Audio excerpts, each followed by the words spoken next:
Oh, it's on. Go again? Patty. Ready? Okay, we're getting ready for the second half. 1 second here. There we go. Ladies and gentlemen, in the past hour, you figured out what a poor job I did of introducing this brilliant man. This brilliant man is now going to give us about another hour of the knowledge he's acquired in how many years? 40 in the IDF, 14 teaching at the college level. Just to correct what you said before, I'm still in the army as a reservist. Oh, Still So- what? I still serve in the reserve. Amen. You know, bravo. I'm not digging ditches. Let's put it this way. Yeah. Are you, is your family from Yemen in the past? My family is from Poland. Oh, okay. Both my I parents. thought you said that. I studied Arabic in high school, in army, university. I thought you said the iron really well. Well, because I an Israeli.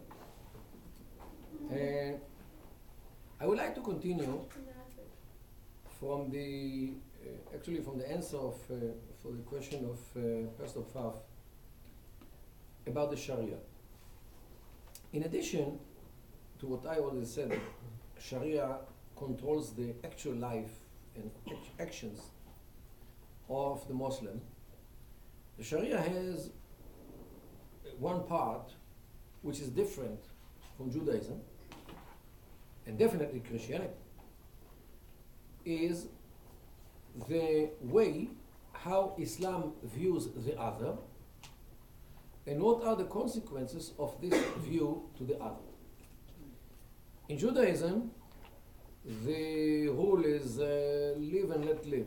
Means we Jews mind ourselves. What we do and what we don't do. It's our business, the halakha, the Jewish law. We have nothing to do with others. We hope that the others behave nicely, but we are in no way we are trying to impose anything on others or even to convince others to convert to Judaism. On the contrary, the way to convert to Judaism is very hard. I think deliberately. At least the Orthodoxy makes it very, very hard to people to convert to Judaism because of various reasons. We don't get this, but Judaism definitely is not a religion which tries to convert people to Judaism. And we view other religions as okay, they are what they are, and it's their business, it's not our business, and we are not there to change anything and to do anything to them. And this is totally different compared to Islam. Because according to Islam, not only the Muslim has to obey the orders of Islam, all the world should obey the orders of Islam. Means that whoever does not believe in Islam should abandon his religion and should convert to Islam. Many of them do it in a good way, like nice way, peaceful way, by convincing, by da'wah, as I described before. But many of them think that Islam should be imposed on others who do not want to convert to Islam. It is again stated in Arabic in the saying Din Allah bisayf, means the religion of Allah comes with a sword. Means if you don't obey nicely, we'll use the sword in order to convince you to convert to Islam. And we'll use the sword. And we'll use the sword in a way which one will pay the price and the others will understand that in order to continue the connection between their heads and shoulders, they should better convert to Islam. Now, it's not only a matter of Sharia and rules, It's actually a matter of practice. I met a few years ago in New York with a lady named Oya. She's a Turkish lady. And we had a long conversation about Islam. She's from Turkey, of course, but not originally. Her family was expelled from the Balkans, from Europe to Turkey, across the Aegean Sea. Between the wars, between the First and Second World War, because they were Muslims. Now, her grandfather told her the story how they became Muslims. They were Christians. They were living somewhere which today is Macedonia or Albania. One early morning, a Turkish group of soldiers came to their village, which were Christians. They took out everybody from the houses and they made them stand in line, one next to the other. The Turks came to the first, put a sword on his shoulder and asked him, "Are you a Christian or are you a Muslim?" So he said, "I'm a Christian." So they chopped his head off. They went to the second and they asked him, "Are you a Christian or are you a Muslim?" So he says, "I'm a Christian." Because he knew what will happen to him if he says that he is no. He says, "I'm a Muslim." Because he knew if he said that I'm a Christian, what will happen to him? Just like what happened to the next one. So they went to the third one. "What are you?" "A Muslim." "What are you?" "Muslim." And everybody became Muslim immediately, because they understood from the precedent of the first one what will happen to all of them. They called themselves, and this was the way how those Turks in the end of the 19th century or beginning of 20th century were converting Christians to Islam. They call themselves, until this very day, sword Muslims.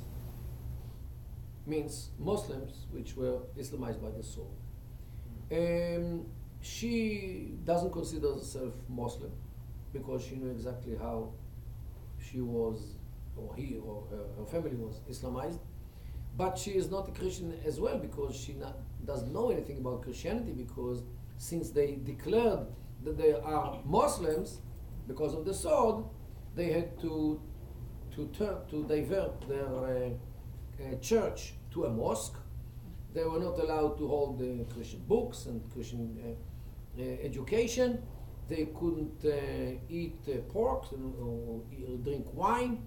And actually they were forced to leave Christianity as a religion of life.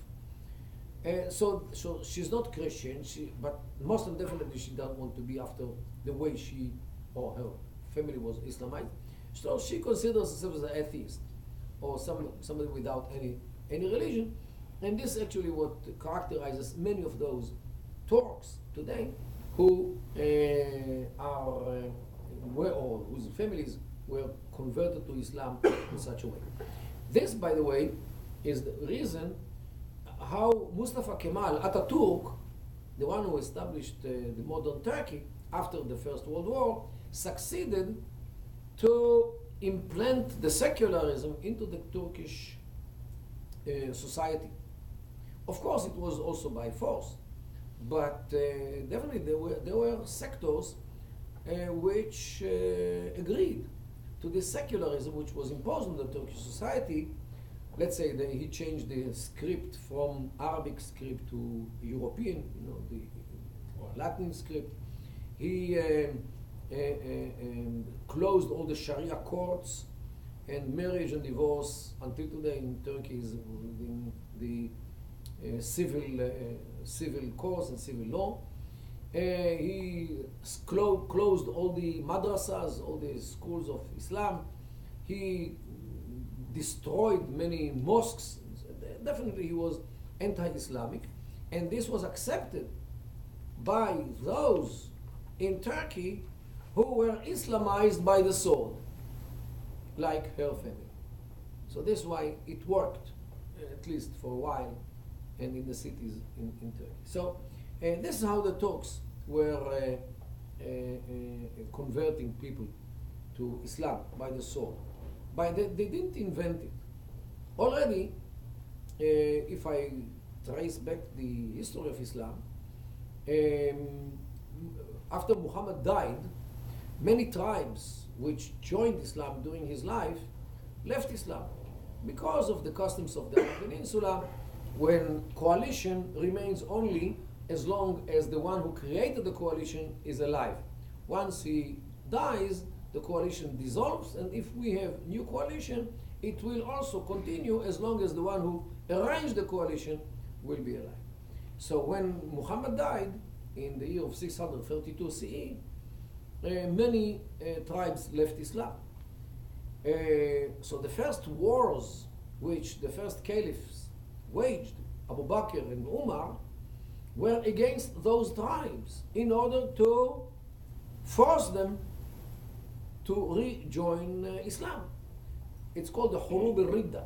Ridda is leaving Islam. Hurub is the wars of those or against those who left Islam. So already in the beginning, if from the first stages of Islam, Islam was forced, people were forced to come back to Islam by the sword.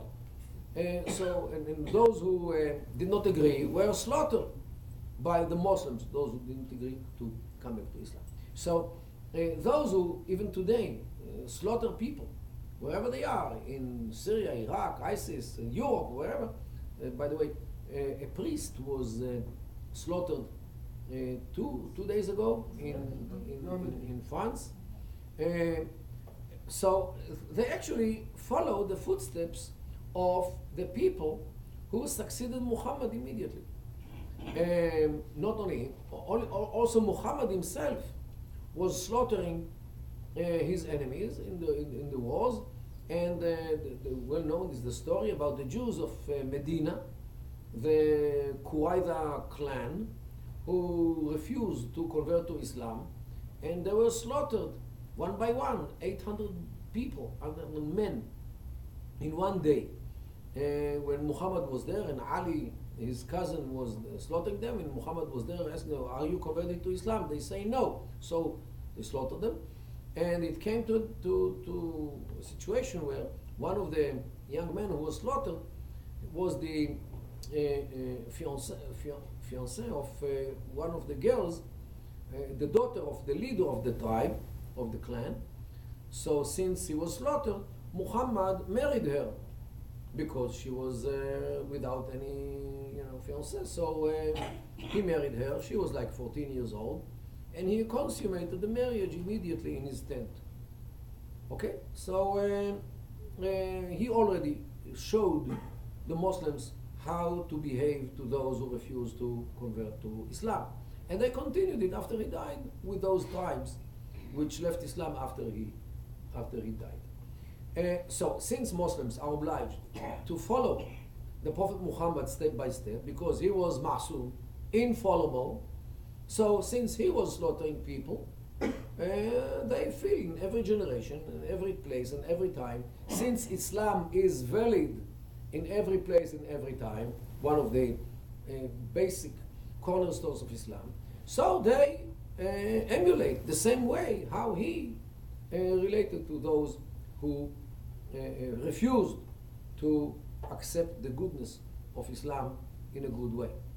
So this is actually the problem, that they actually use force. According to the Sharia, and according to the history and the precedents which Muhammad already drew for them, they continue to do it. And actually what happens today in the Islamic State and in Europe, and unfortunately this priest 2 days ago, this is exactly what they are ordered to do by the precedents of Muhammad, no less. They didn't invent it. It's not an invention of ISIS. It's not a new style. It's not something which was unknown. Everyone who knows the history of Islam knows that in their books, when look, when they expanded Islam into Asia and into Southern Europe and Northern Africa, everywhere, wherever they went, they slaughtered people. This was the standard way how to convince the others to leave the war and to convert to Islam peacefully. After they saw what happens to those who do not convert to Islam peacefully. It came to a degree that in some places the Islamic books document stories like in Sindh, which is today southern part of Pakistan, there is a valley which they gathered many Buddhists and they slaughtered them. And they actually walked in a puddle of blood which came to half of their legs. So deep was this puddle of blood that they actually walked in whole blood bath, I would say. Yes, blood bath. That place where they slaughtered thousands of Buddhists. So this is the standard way how to strike terror into the hearts of the infidels. And they actually in this also follow a verse in the Quran which says وَأَعِدُّ لَهُمْ مَا اسْتَطَعْتُمْ مِنْ قُوَّةٍ وَرِبَاطِ الْخَيْلِ تُرْهِبُ بِهَا عَدُوَّكُمْ وَعَدُوَّ اللَّهِ. For those who do not understand Arabic, and prepare against them whatever you have from power and bound horses, in order to strike terror into the hearts of your enemies and the enemies of Allah. Means you are not obliged to kill them. It's enough if you frighten them, if you strike terror into their hearts by killing part of them, so all the others will be paralyzed, will be obedient, and you can use them. Why kill them? So, and this is the verse in the Quran which obliges them to strike terror into the hearts of their enemies.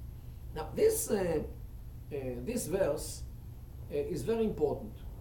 Why?